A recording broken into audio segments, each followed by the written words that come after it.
बिस्मिल्लाहिर्रहमानिर्रहीम। अस्सलाम वालेकुम फ्रेंड्स, मैं हूं सुहेल अहमद। तो लास्ट टाइम हम लोगों ने देखा था कि अगर हमने SLS ट्यूटोरियल जो है 10 टाइम प्रिंट करना हो तो हमारे पास ये कोड होगा। तो इस कोड को हम लोगों ने मुख्तलिफ वे से देखा था कि हमारे पास जो लास्ट स्टेटमेंट है इसको हम लूप के अंदर भी लिख सकते हैं, जो यहाँ पे लूप के ब्रैकेट्स के अंदर, और देन उसके अलावा हम लूप के एंड पे भी लिख सकते हैं। तो वो वीडियो अगर आप लोगों ने नहीं देखी तो आप लोग यहाँ पे क्लिक करके वो वीडियो देख सकते हैं। देन आज के वीडियो में हम लोग यहाँ पे एक स्पेसिफिक नंबर जो कि यूज़र इंटर करेगा, उस नंबर का हम लोग 1 to 10 टेबल प्रिंट करना सीखेंगे। तो यहाँ पे हम लोग एक वेरिएबल ले लेते हैं, इंट नंबर। देन इसमें हम लोग console dot write line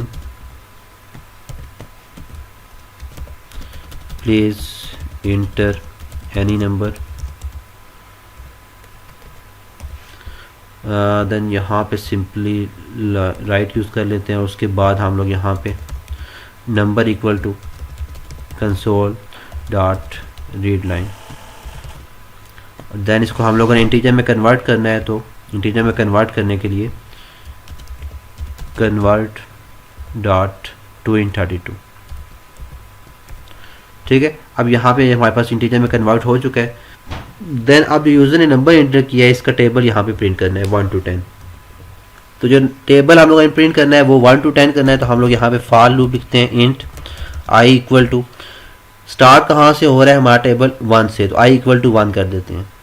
then and कहाँ पे होगा, आई लेस देन 10 अगर लिखेंगे तो हमारा लेस देन 10 मीन्स कि 10 नॉट इक्वल टू 10। ठीक है, तो हम लोग चाहते हैं कि आई जब हमारा 1 2 3 4 इट मीन्स कि आई लेस देन 10 हो तब भी आपका टेबल प्रिंट होता रहे, और आई जब इक्वल टू 10 हो तब भी आपका टेबल प्रिंट होता रहे। ठीक है, तो I less than and equal to 10 हमने लिखा, और देन आई में इंक्रीमेंट कितने कितने का हो, आई 1 1 का इंक्रीमेंट हो हर दफ़ा, और देन उसके बाद टेबल प्रिंट होना चाहिए यहाँ पे। अब टेबल कैसे प्रिंट होगा, टेबल अगर हम यहाँ पे देखें तो टेबल कैसे एक्चुअली प्रिंट होता है। तो सपोज के यूज़र ने जो नंबर इंटर किया है वो 5 है, तो हमारे पास 5 इंटू 1 इक्वल टू 5 प्रिंट होना चाहिए। Then 5 into 2 equal to 10 print हो। देन उसके बाद 5 into 3 equal to 15 and so on. ठीक है, तो इस तरह हम लोगों ने प्रिंट करना है। अब अगर आप देखें तो हमारे पास जो फर्स्ट यहाँ पे लाइन है आपकी हर दफ़ा वही प्रिंट हो रही है जो कि आपका यूज़र ने नंबर इंटर किया है। देन उसके बाद जो मल्टीप्लिकेशन का साइन है वो भी आपका एज इट इज़ प्रिंट हो रहा है। देन उसके बाद यहाँ पे अगर आप देखें तो ये आपका इंक्रीमेंट होता जा रहा है। ठीक है, ये 1 2 3 4, और ये क्या वैल्यू है, ये आपकी आई की वैल्यू है। तो यहाँ तक अगर आप देखें तो आपके पास नंबर है जो कि कांस्टेंट रहेगा हर दफ़ा। देन उसके बाद मल्टीप्लिकेशन का साइन है जो कि कांस्टेंट रहेगा, और यहाँ पे आपके पास आई की वैल्यू है जो कि चेंज होती जा रही है। उसके बाद आपके पास इक्वल टू का साइन है जो कि अगेन कांस्टेंट रहेगा हर लाइन में, और यहाँ पे आपके पास नंबर मल्टीप्लाई आई, जो भी आई की वैल्यू होगी वो यहाँ पे शो होनी चाहिए। तो इसको हम यहाँ पे कोडिंग में चेंज कर कन्वर्ट करते हैं, तो हमारे पास यहाँ पे क्या लिखा हुआ आना चाहिए एक, अच्छा यहाँ पे हमारे पास console dot write line. Then इससे पहले हम लोग जब प्रिंट करते थे तो हम यहाँ पे 0 1 की तरह यूज़ कर लेते थे कि यहाँ पे हम लोग वेरिएबल शो करवाना चाहते हैं। इसके अलावा सिंपली अगर दूसरा जो प्रोसीजर है वो आप ये कर सकते हैं कि आपने सबसे पहले नंबर शो करवाना है हर दफ़ा, तो आप यहाँ पे नम वेरिएबल सिंपली लिख लें तो ये शो हो जाएगा। उसके बाद प्लस हम लोग और क्या शो करवाना चाहते हैं, हम एक्स शो करवाना चाहते हैं हर दफ़ा मल्टीप्लिकेशन का साइन। देन उसके बाद अगेन हम प्लस करते हैं, और देन हम क्या शो करवाना चाहते हैं, जो आई की वैल्यू है, तो आई यहाँ पे लिख लेते हैं। देन उसके बाद हम लोग क्या शो करवाना चाहते हैं, हम इक्वल टू का साइन शो करवाना चाहते हैं, तो इक्वल टू का साइन यहाँ पे लिख लेते हैं। ठीक है, तो आपके ये जो आपके पास सिंपल आपके पास साइन लिखे हुए हैं ये एज इट इज़ प्रिंट होते जाएंगे। अब यहाँ पे प्लस जो है वो एक्चुअली यहाँ पे एडिशन नहीं कर रहा बल्कि इस स्ट्रिंग को जो है ऐड करता जा रहा है। ठीक है, तो यहाँ पे इससे आप लोगों को कंफ्यूज नहीं होना। देन उसके बाद नेक्स्ट जो हमारे पास यहाँ पे क्या शो होना चाहिए, ये जो है आपके पास नंबर इंटू आई आ जाएगा, तो यहाँ पे हम नम इंटू आई लिख देंगे। तो देन यहाँ पे हमारे पास ये सिंपल जो हम लोगों ने यहाँ पे कोड लिखा, ये भी हम जब एग्जीक्यूट करेंगे तो आपके पास ये पूरे का पूरा टेबल जो है वो प्रिंट हो जाएगा। तो इसको एग्जीक्यूट करके मैं आपको दिखा देता हूँ। यहाँ पे एग्जीक्यूट करते हैं, देन यहाँ पे हम 5 ही इंटर करते हैं, तो आपके पास पूरे का पूरा टेबल जो है 1 to 10 आपका यहाँ पे प्रिंट हो रहा है। ठीक है, अब ये कैसे प्रिंट हो रहा है ये हम लोग यहाँ पे अगर देखें तो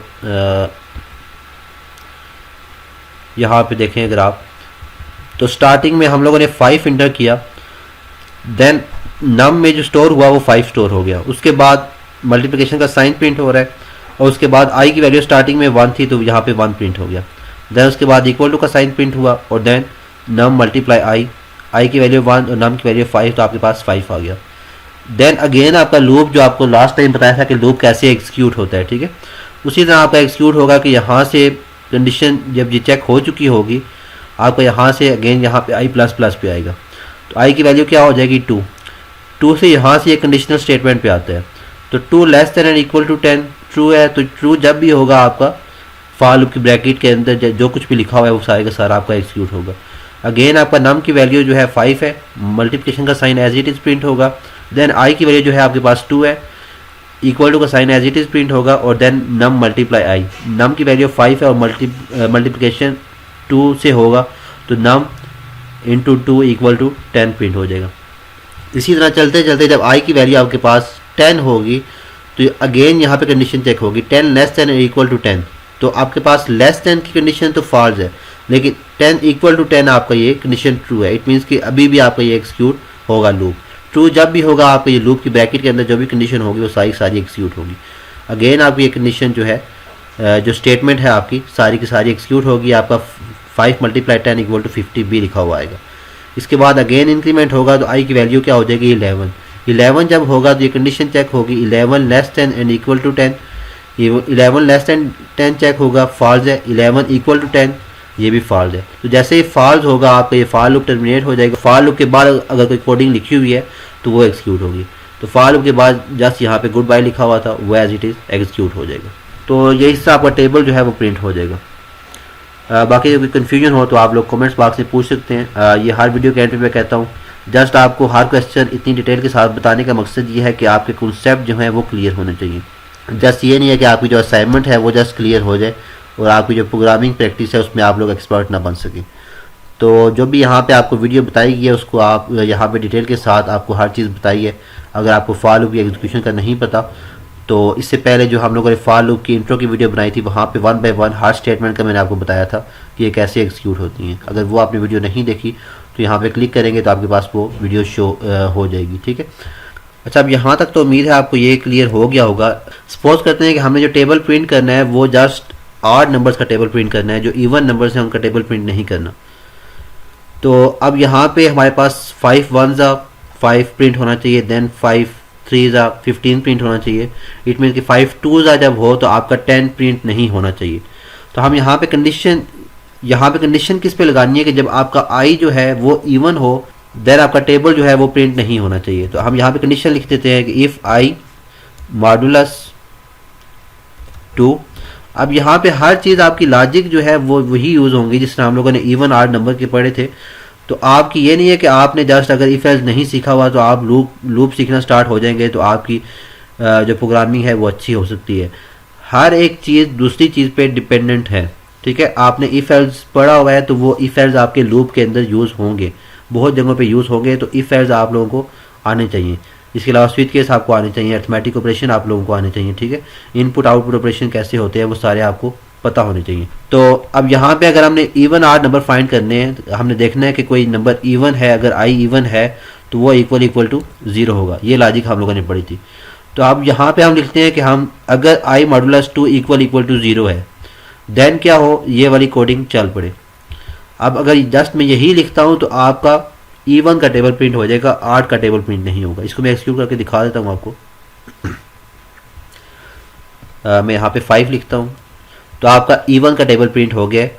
अभी चेक कर रहा है कि जब भी आपका आई मॉडुलस 2 इक्वल टू 0 होता है देन ये लाइन एक्सक्यूट होती है, अदरवाइज एक्सक्यूट नहीं होती। हमने क्या करना है, आड का टेबल प्रिंट करना है। तो आप यहाँ पे इक्वल टू 0 की जगह नॉट इक्वल टू ऑपरेटर हम लोगों ने पढ़ा था, तो हम यहाँ पे नॉट इक्वल टू 0 कर दें। एक तो ये कंडीशन है कि जब भी वो इवन नहीं होगा, नॉट इक्वल टू 0 मीन्स कि वो ऑड होगा। इसको एक्सक्यूट करते हैं। अगेन मैं 5 ही लिखता हूँ तो आपके पास ये आड जो टेबल है वो प्रिंट हो गया, ठीक है। इसके अलावा दूसरा प्रोसीजर ये है कि आप यहाँ पे इक्वल इक्वल टू 0 की जगह यहाँ पे 1 कर दें। अब 1 का मतलब ये है कि आपका जो नंबर होगा वो ऑड होगा। इसको मैं एक्सिक्यूट करता हूँ। देन यहाँ पे हम 5 की जगह आप कोई और नंबर ले लेते हैं। ये ना वो आप लोग कहें कि जस्ट 5 का ही टेबल प्रिंट किया हुआ है हम लोगों ने। कोई भी नंबर यूज़र इंटर करता है उसका टेबल यहाँ पे प्रिंट हो जाएगा, ठीक है। तो आपका 8 का नंबर का जो 7 का टेबल है वो यहाँ पे प्रिंट हो गया है। तो इस तरीके से भी आप लोग कर सकते हैं। अब देन आप लोगों को स्टार्टिंग में भी बताया था कि आप कोडिंग जो है वो कम से कम करने की कोशिश करते हैं। तो क्या कोई ऐसा प्रोसीजर है कि हम इस इफ़ को यूज़ ना करें और जस्ट हम लोग यहाँ पे जो हम लोगों ने क्या करना है कि पहले I1 होना चाहिए, फिर उसके बाद I3 होना चाहिए, उसके बाद I5 होना चाहिए, तब टेबल प्रिंट हो। तो हम यहाँ पे जो इफ़ यूज़ नहीं करते, हम यहाँ पे इंक्रीमेंट कर रहे हैं, 1 का कर रहे हैं। तो I1 था, फिर उसमें इंक्रीमेंट 1 का किया, हमारे पास I जो है 2 हो गया, फिर उसमें 1 का इंक्रीमेंट किया तो I3 हो गया। तो हम क्या चाहते हैं कि हमारा I1 हो, उसके बाद 3 हो जाए, उसके बाद 5 हो जाए। मीन्स कि हर दफ़ा I में जो इंक्रीमेंट हो वो 2 का हो। तो हम यहाँ पे अगर I इक्वल टू I+2 लिख देते हैं तो इससे क्या होगा, हर दफ़ा I में इंक्रीमेंट होगा ही 2 का, तो हमें वो इफ़ की कंडीशन लगाने की ज़रूरत ही नहीं पड़ेगी, ठीक है। आप इस तरह भी लिख सकते हैं ये स्टेटमेंट। और सिंपली आप जब इस तरह की स्टेटमेंट लिखते हैं कि आपके पास दोनों साइड्स पे लेफ्ट साइड इक्वल टू के लेफ्ट साइड और राइट साइड दोनों साइड पे आपके पास सेम वेरिएबल आ रहा हो, तो फिर आप लोग यहाँ पे I+=2 भी लिख सकते हैं, ठीक है। दोनों स्टेटमेंट का एक ही मतलब है आपका। तो हम लोगों ने इस तरह ये स्टेटमेंट लिख ली। देन इसको एक्सिक्यूट करते हैं। यहाँ पे टेबल हम लोगों ने प्रिंट किया 8 का, तो अब भी आपका 8 नंबर का ही टेबल यहाँ पे प्रिंट हो रहा है, ठीक हो गया। देन इसके बाद हमने इवन नंबर का टेबल प्रिंट करके देख लिया। अगर हमने इवन नंबर का टेबल प्रिंट करना है तो यहाँ पे हम लोग 2 से इसको स्टार्ट कर देते हैं। 2 से स्टार्ट करेंगे, नेक्स्ट टाइम 2 का इंक्रीमेंट होगा तो आपका 4 हो जाएगा, देन 6 हो जाएगा, देन 8 हो जाएगा, देन 10 होगा, तो आपका इवन नंबर का टेबल प्रिंट हो जाएगा। तो यहाँ पे लूप में आप लोगों की मर्ज़ी है कि आप कहाँ से स्टार्ट करना चाहते हैं, कहाँ पे एंड करना चाहते हैं और कितना इंक्रीमेंट करना चाहते हैं। तो ये चीज़ें आप लोग यहाँ पे यूज़ करके मुख्तलिफ सिनेरियो के मुताबिक अपने प्रोजेक्ट को बना सकते हैं आप लोग। तो ये अभी जस्ट हमारा बेसिक है। इसके बाद हम लोग कंसोल एप्लीकेशन के बाद हम लोग विंडो फार्म एप्लीकेशन की तरफ आएंगे। जस्ट ये है कि आप लोगों को ये कुछ बेसिक कॉन्सेप्ट जो है वो क्लियर हो जाए, उसके बाद हम डेस्कटॉप एप्लीकेशन बनाएंगे। वहाँ पे बड़े बड़े प्रोजेक्ट आप लोग स्कूल के या मैनेजमेंट सिस्टम के या इसके अलावा कुछ भी आप जो आपके पास सॉफ्टवेयर हाउसेज में प्रोजेक्ट हो रहे होते हैं वो आप प्रोजेक्ट बना सकेंगे इंशाल्लाह। तो साथ साथ चलते रहें। आप जो भी चीज़ समझ ना आए वो कमेंट बॉक्स में आप लोग पूछ लिया करें। तो इंशाल्लाह मिलते हैं नेक्स्ट वीडियो के साथ। अल्लाह हाफिज़।